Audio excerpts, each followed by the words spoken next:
When a whale falls, everything grows. So what exactly is a whale fall?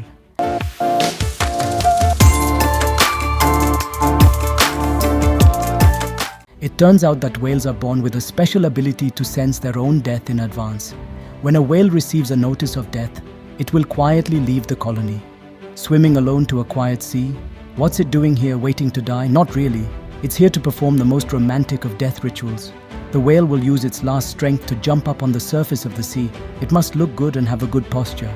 Then it falls back to the surface, starting the whale fall.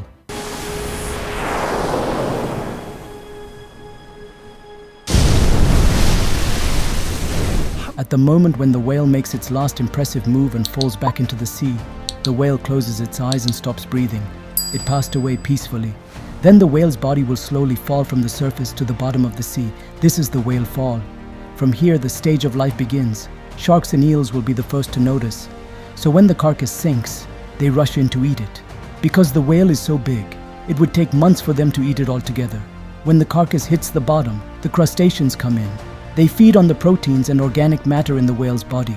They even set up camp on the carcass. They stay for 2 years until all that's left is a skeleton. At this point, it's time for the anaerobic bacteria to make their appearance.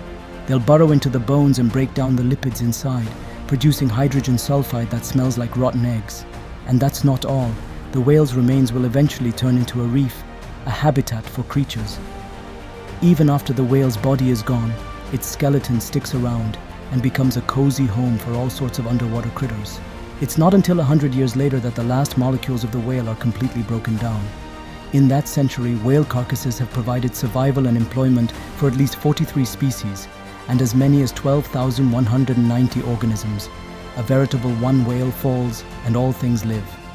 Thanks for joining us on this underwater adventure. Until next time, keep exploring and appreciating the wonders of our ocean world.